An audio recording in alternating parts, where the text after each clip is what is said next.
Assalamualaikum warahmatullahi wabarakatuh. Jika kita memiliki satu atau lebih hambatan atau lampu, maka hambatan atau lampu itu bisa disusun secara dua, seri dan paralel. Kali ini saya akan menjelaskan tentang susunan seri dari hambatan tersebut. Nah, kalian perhatikan gambar ini. Untuk susunan seri, arus yang mengalir di hambatan pertama, hambatan kedua, dan hambatan ketiga bernilai sama. Namun untuk tegangannya dia terbagi. Jadi tegangan di sini akan terbagi sebanyak hambatan yang ada pada rangkaian tersebut. Nah, contoh di sini ada 3 hambatan pada rangkaian seri, maka tegangannya akan terbagi menjadi V1, menjadi V2, dan V3.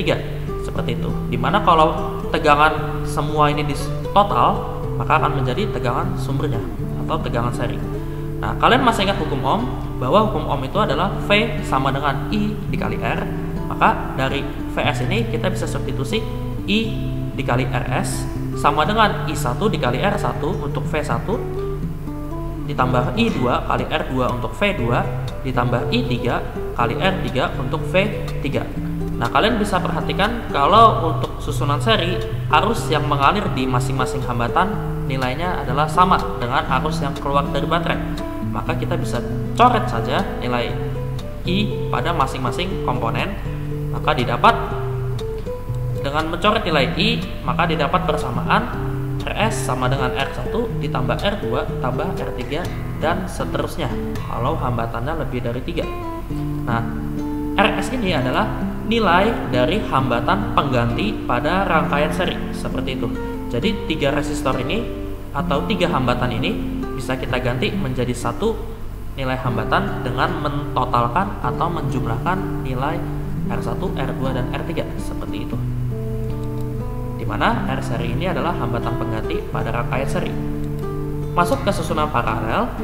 Kalau susunan paralel ini artinya hambatan itu dipasangnya secara bercabang atau lampu dipasangnya secara bercabang. Nah, kita bisa lihat bahwa untuk susunan paralel kuat arusnya akan terbagi oleh masing-masing hambatan.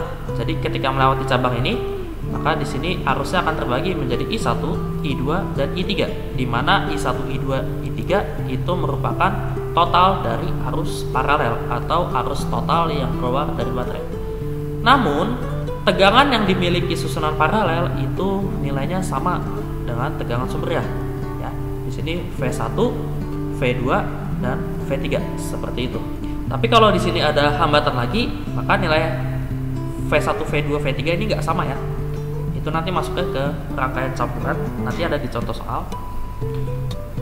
Nah, kalian masih ingat hukum Ohm? Kalian buka saja rumus I nya ini ke hukum Ohm. I sama dengan V dibagi R paralel sama dengan V1 per R1 untuk I1 ditambah V2 per R2 untuk I2 ditambah V3 per R3 untuk I3.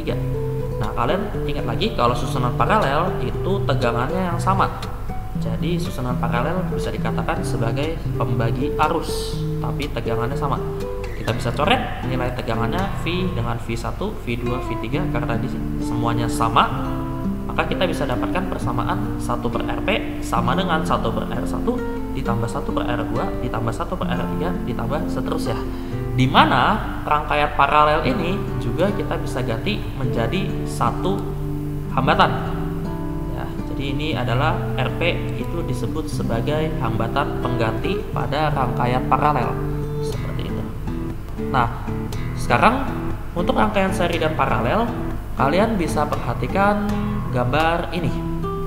Di rumah biasanya kebanyakan kalian menggunakan rangkaian paralel ya, karena di rumah itu terdiri dari banyak lampu dan saklarnya itu masing-masing seperti itu ya.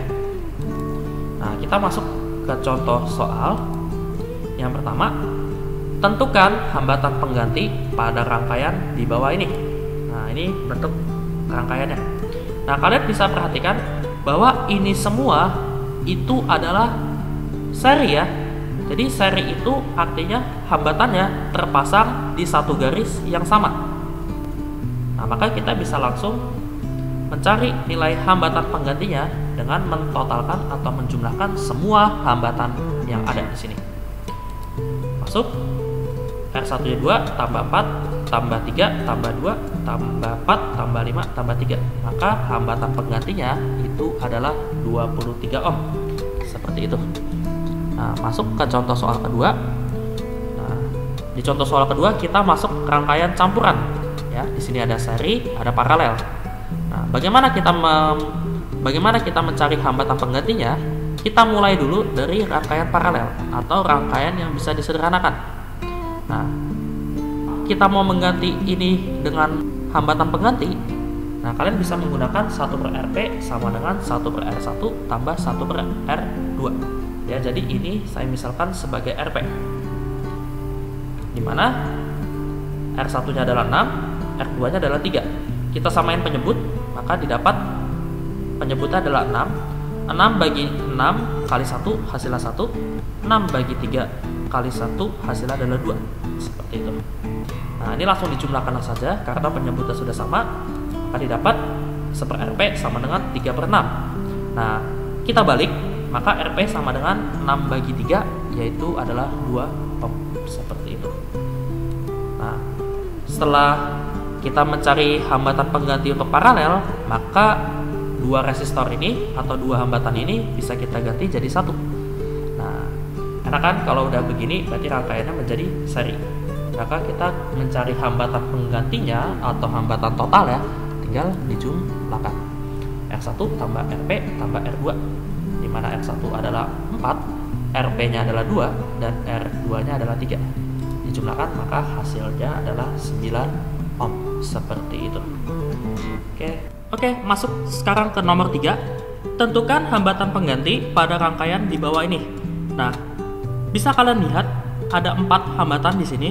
Kita mulai dari yang sederhana dulu. Kalian lihat di sini ada 8 ohm dan 4 ohm. Di sini dihubungkan secara seri. Nah, maka kita kerjakan dulu yang ini. Jadi 8 ohm dan 4 ohm ini kita ganti dengan RS. Nah, masih ingat kan? Kalau rangkaian seri itu langsung ditambah aja. 8 tambah 4 sama dengan 12 ohm. Oh, berarti hambatan penggantinya adalah 12 ohm. Kita bisa gambarkan lagi seperti gambar di bawah.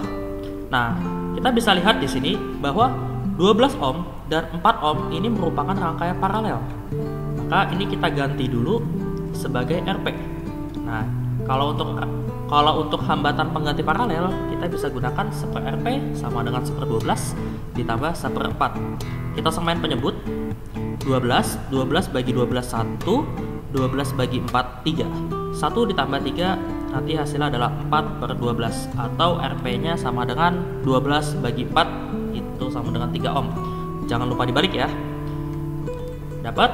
Nah, setelah itu kita bisa mencari hambatan totalnya atau hambatan pengganti ini. Jadi dari 2 kita bisa sederhanakan lagi menjadi satu hambatan, kita sebut saja dia RS2 karena di sini seri, rangkaian seri yang kedua. Dimana rangkaian seri tinggal dijumlahkan saja. Oke.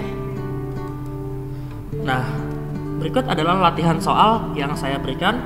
Silakan tulis jawaban kalian di kolom komentar untuk nomor 1 dan nomor 2. Oke, like and share kalau kalian suka dengan video ini. Komen kalau ada yang masih belum mengerti. Terima kasih. Assalamualaikum warahmatullahi wabarakatuh.